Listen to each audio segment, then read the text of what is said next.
when you mentioned it earlier about, people think they're going to open the Quran and it's just going to be some sort of, magical moment that, they're lifted to cloud nine because of just what the Quran has just done. It's so amazing.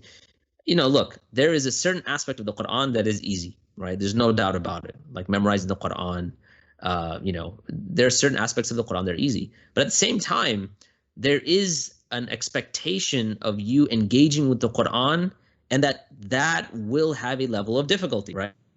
So when you have an expectation, I should just open it and I'm just going to be carried away. But there is an aspect of putting in effort. So, like, I'll give you an example.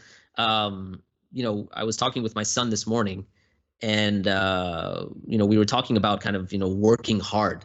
And I told him, I said, look, we really, in order to achieve anything, you have to work hard, right? There are always two paths, and Allah subhanahu wa ta'ala is always going to give you two paths, right? And so you look at what's the ayah I'm thinking about?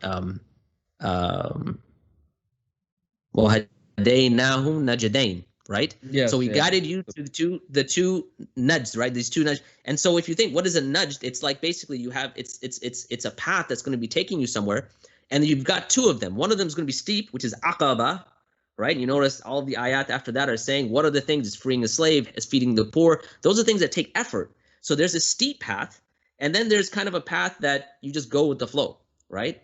And the people of success are the ones that are going to be taking that tough path and eventually getting to the point where it's not only the path is tough, but they find pleasure in going across that path. I mean, that's really, at the end of the day, when you think about what makes life pleasurable, it's having a true purpose and then struggling for that purpose, right? It's like, who was it that said, I'm trying to think, there was a survivor from Auschwitz, and he said that, if you can find purpose in your suffering, then your suffering is no longer suffering.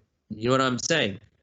Yeah. So in other words, if we inculcate this idea that the Quran is something we're going to engage with and it takes effort, then once you start to make that effort, you'll actually find it enjoyable. But it does take a person to come and let's say struggle with, starting with like the Arabic language, right? A lot of people they don't naturally speak Arabic, and even people that do, are born in Arabic households or Arab households, they're going to find the Quran and the vocabulary of the Quran and the structure of the Quran, it's going to be difficult. But I'm telling you, I mean, once you've tasted it, oh man, there's nothing like it, right? Yeah. I'm sure you can testify to this as well, Yes. Do I feel that the New York police are providing enough protection, or do I have to have protection of my own? I look for protection from Allah.